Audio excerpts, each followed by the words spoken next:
Now, pre-approval, pre-qualification. What the heck is the difference? Is there a difference? What does it matter? Why do you care?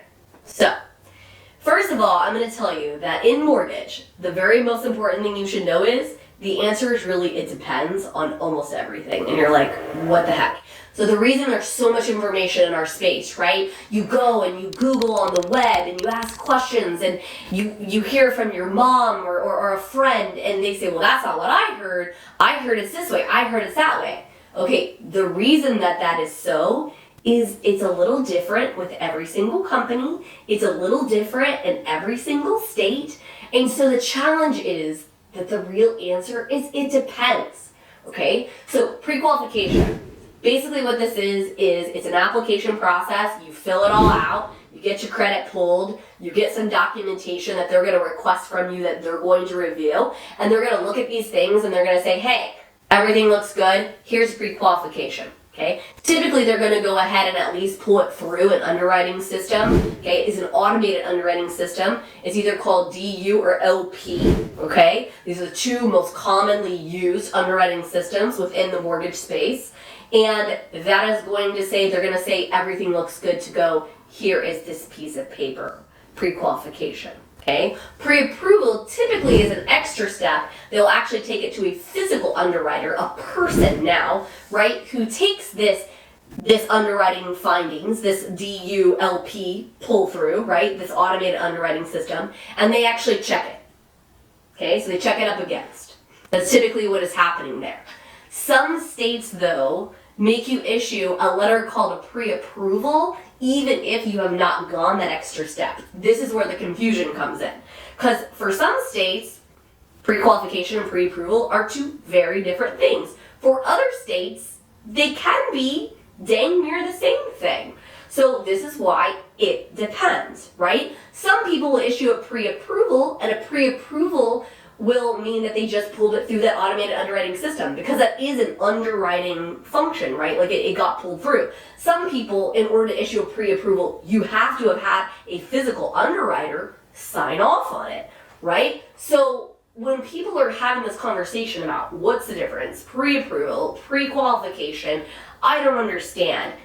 The challenge is it really depends on the company and the state and all the details. So you can always ask, what does that look like for you and why does it matter? Okay? Because you can say to yourself, well, do I need to see a physical underwriter? And the answer again is it depends, right? If you're a straight W-2 borrower, you make the same amount of money every single month, right? Nothing changes, nothing varies. You have a certain amount in your bank account, and the loan officer or the mortgage professional, they've already verified that amount, right? They verified these things with you.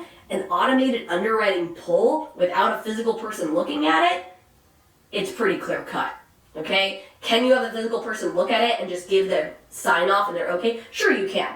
But is it really necessary? I mean, honestly, I'm going to argue probably not because it's so straightforward. Okay, but what about self-employed? Somebody whose income is really complicated, or somebody who they're what we like to call in industry a squeaker. That means a file that's a little bit more challenging than the traditional file, right?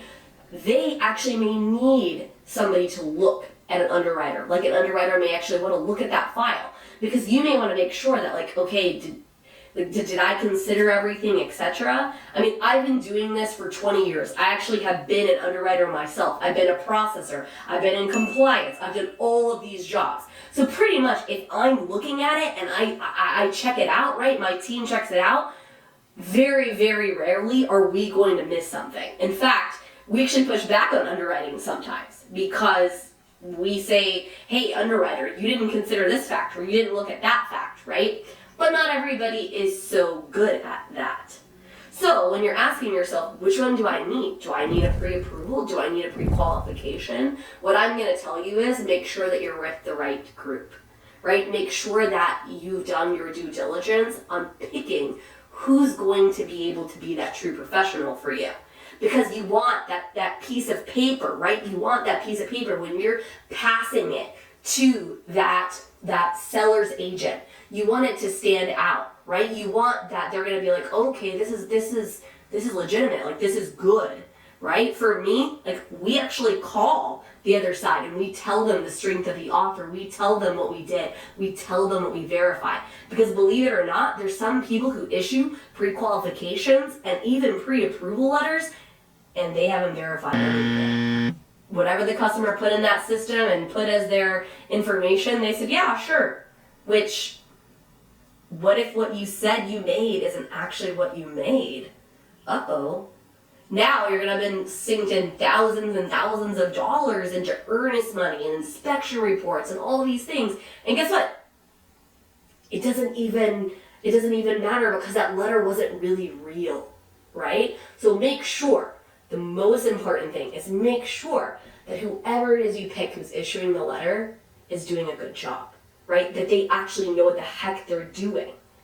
Right? So that's where, like, experience and picking people who actually have a good understanding. And just because they have experience does not mean that they're necessarily the person you want to go to.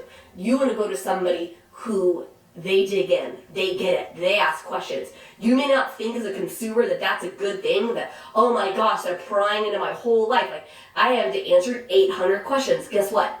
You want that. You want them to make sure that they know exactly what your situation is, because if not, they can't really help you very well. So that's kind of the quick and dirty on the pre-qualification, pre-approval. You're going to have a lot of other loan officers give you the, oh, well, a pre-approval has to be go to a physical underwriter or whatever. It's just not true. I've seen it with my own eyes. I've seen it. I've been in the industry for 20 plus years. I know that that's not always the case. Maybe it should be the case, right? I will argue that the biggest factor is you just need to make sure that the professional you are speaking with is just that. They're professional. That the paper that is written on, that it's more valuable than that. Not just a random piece of paper that you could have typed out on your own computer. So, there you go.